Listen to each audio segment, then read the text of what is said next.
अस्सलाम वालेकुम एवरीवन, मैं हूँ मुआफ़ा मलिक, क्लिनिकल साइकोलॉजिस्ट यानी माहिर नफ्सियात। आज हम एक बहुत ही कॉमन लेकिन कॉम्प्लिकेटेड इशू के बारे में बात करते हैं। बहुत से लोगों से हम सुनते हैं कि जी मेरे ज़हन में डिफरेंट ख़यालात चलते हैं, सोचें चल रही होती हैं, एक सोच से दूसरी सोच से तीसरी, और ये एक चेन बन जाता है, क्लस्टर बन जाता है, जिसका नतीजा बहुत ही वर्स होता है। वो ना सिर्फ हमारी जिस्मानी सेहत पर असरअंदाज करता है बल्कि हमारी ज़हनी सेहत पर भी बहुत ज़्यादा मनफ़ी असरात मुरतब करता है। तो आज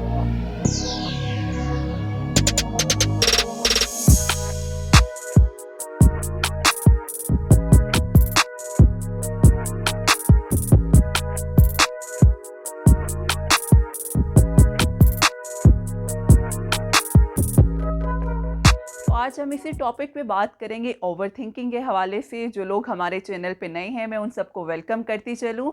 और आप लोग हमारा चैनल सब्सक्राइब कर सकते हैं, लाइक कर सकते हैं, कमेंट कर सकते हैं और शेयर भी कर सकते हैं।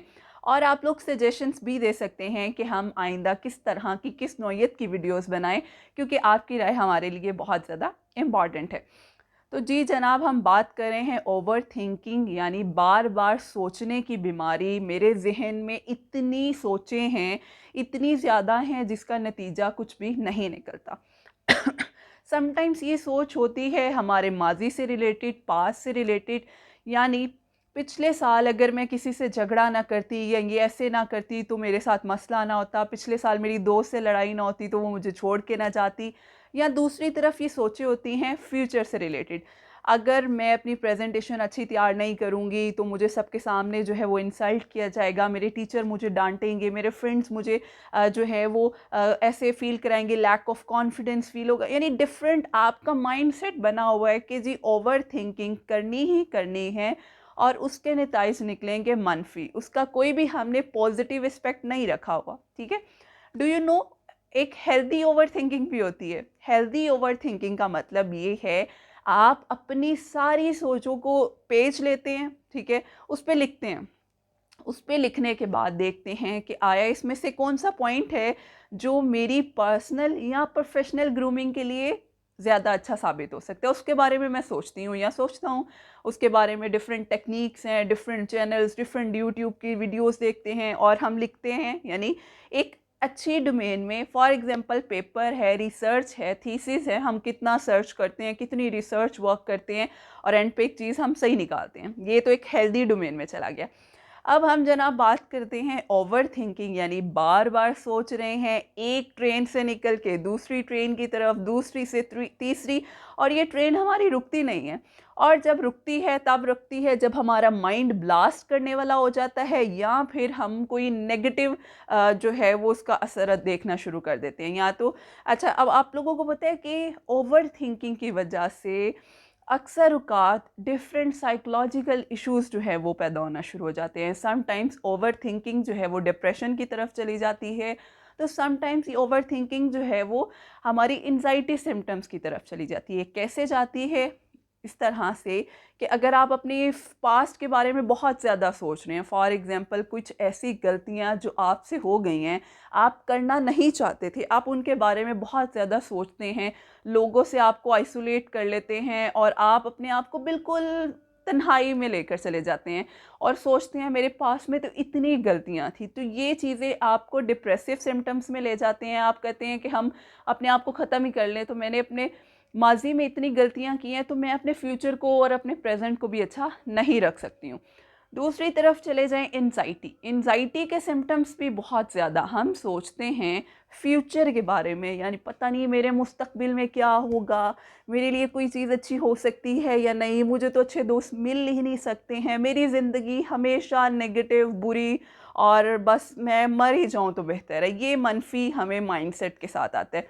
तो ये चीज़ें आपको ले जाती हैं एंजाइटी की तरफ। दिल घबराना शुरू हो जाता है, पल्पिटेशन शुरू हो जाती है और सांस फूलना शुरू हो जाता है। हम लोगों को मिलने से अवॉइड कर देते हैं। हमें इवन अक्सर स्टूडेंट्स को एग्ज़ाम एंजाइटी हो जाती है, प्रेजेंटेशन नहीं दे पाती हैं, लैक ऑफ कॉन्फिडेंट, यानी ये सारी चीज़ें आपको एंशियसनेस की तरफ यानी जनरलाइज एंजाइटी की तरफ ले जाती हैं। तो ये तो ओवर थिंकिंग के नेगेटिव असरात हैं, जो कि इससे ये साबित होता है कि ये आपके मेंटल हेल्थ पे बहुत मनफी असरात मुरातिब करते हैं। अब जी हम बात करते हैं ऐसी कौन सी स्ट्रेटजीज़ हैं जिनको हम अगर अपनी डेली लाइफ में अपनाएं तो हम इस ओवर थिंकिंग से ओवरकम कर सकते हैं, बच सकते हैं। तो सबसे पहली जो सबसे इम्पॉर्टेंट चीज़ है वो है इनसाइट होना। आपको पता होना चाहिए कि आप किसी मसले से आपको कोई मसला फेस कर रहे हैं, ठीक है। आइडेंटिफिकेशन और इनसाइट डेवलप होना बहुत ज़रूरी है। जब आपके अंदर इनसाइट डेवलप हो जाती है, आपको मसला पता चल जाता है, आप उसके हल की तरफ जाना शुरू हो जाते हैं, ठीक। दूसरी चीज़ क्या है? दूसरी चीज़ ये है कि आपने अपना जो आपको ठीक है, सोच बहुत ज़्यादा आती है, ठीक है, सही है, सोच आती है जी हमें।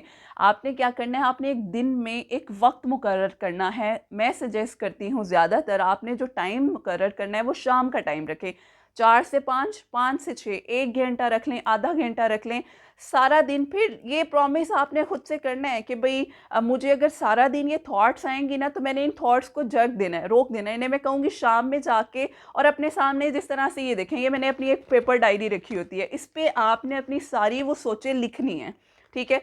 लिखते जाना है और फिर देखना है कि इनमें से किस सोच का आपके पास प्रूफ है कि ये सही है या नहीं, ठीक है? आपने ये लाज़मी देखना है। हम ये नहीं देखते, हम लिखेंगे और उसकी वर्थ भी देखना है। फिर हमने देखना है, अच्छा ये मैंने फॉर एग्ज़ाम्पल मैंने एक थॉट लिखी है कि कल मेरी प्रेज़ेंटेशन में फ़लाँ लड़की ने मेरा मज़ाक उड़ाया था, तो क्या प्रूफ़ है आपके पास? किसी ने देखा? चलो ठीक है, आपको लगता है आपके किसी और क्लास फ़ेलो ने देखा, आप वेरी नेक्स्ट डे जाके उससे पूछो, अच्छा वैसे जनरल पूछो मेरी प्रेज़ेंटेशन कैसी थी या किसी ने मज़ाक उड़ाया, वो तो कहेगी नहीं। अब देखो आपने उस चीज़ का प्रूफ़ ढूँढना है। पहले आपने एक टाइम मुकर्रर कर लेना है कि भई शाम के टाइम मैं सोचूँगी, बाकी सारा दिन मैं नहीं सोचूँगी, ठीक?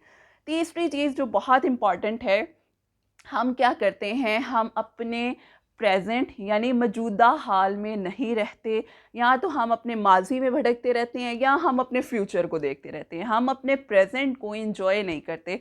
तो इसके लिए एक बहुत मज़ेदार सी टेक्नीक है जिसको हम कहते हैं ग्राउंडेड टेक्नीक या 5 सेंसेस टेक्नीक। इसका क्या मतलब है, आप अपनी पाँचों जो आपके हिस्से हैं उनको एक्टिवेट करते हैं। आपने आँखें बंद कर लेनी है, एक लंबा साँस लेना है, 5 चीज़ें जो आप सबसे पहले आँखें खोल के देखते हैं आपके इर्द-गिर्द जो आपको नज़र आ रही हैं, फिर आपकी आपने अपनी आँखें बंद करनी है, एक लंबा साँस लेना है और 4 चीज़ें जो आपको महसूस हो रही हैं, ठीक? उसके बाद दोबारा आपने लंबा साँस लेना है, 3 चीज़ें जो आपको सुनाई दे रही हैं, इसी तरह 2 जिनकी स्मेल आपको आ रही है और लास्ट जो आपकी ज़ुबान पे टेस्ट है। ये जो तरीका है ना, ये बहुत हेल्प करता है। आपका फ़ोकस मेंटेन होता है एक तो, और दूसरा आपके इर्द-गिर्द होने वाली हर चीज़ से आप अलर्ट होते हैं। इसको हम कहते हैं ग्राउंडेड टेक्निक, ठीक? उसके बाद आपने डिस्ट्रैक्शंस क्या रखनी है। अगर सुबह के टाइम मुझे कोई थॉट आ गया, मैंने उसको जग तो दी है, लेकिन मैं अब अपने आप को किसी और चीज़ में डिस्ट्रैक्ट किस तरह से करूँ? आपने फाइंड आउट करनी है अपनी हॉबीज़। आपको क्या करना पसंद है? आपको म्यूज़िक सुनना पसंद है, आपको किसी से बात करना पसंद है, गार्डनिंग पसंद है, वॉक करना, नेचर से बातें करना। आपने अपनी उस डिस्ट्रैक्शन को यूज़ करना है दिन के टाइम, क्योंकि ये डिस्ट्रैक्शन आपको बहुत ज़्यादा हेल्प करेगी आपकी ओवरथिंकिंग से बाहर निकलने में। तो ये बहुत इम्पॉर्टेंट पॉइंट है। प्लस अपनी पूरा दिन एक हेल्दी एक्टिविटी लाज़मी रखा करें। वो हेल्दी एक्टिविटी हो सकती है, आप वॉक कर सकते हैं, मेडिटेशन कर सकते हैं, या आप एक्सरसाइज कर सकते हैं, वर्कआउट कर सकते हैं, जिम कर सकते हैं। यानी ऐसी कोई हेल्दी एक्टिविटी जिसमें आपकी फ़िज़िकल मूवमेंट बहुत ज़्यादा हो रही है, ताकि उस तरीके से आपके जिस्म के अंदर से वो नेगेटिव एनर्जी निकल सके। जब आपके अंदर से वो नेगेटिव एनर्जी निकलती है ना, आपकी मेंटल हेल्थ भी थोड़ी स्टेबल होती है, रिलैक्स होती है, जो कि बहुत ज़्यादा इम्पॉर्टेंट है।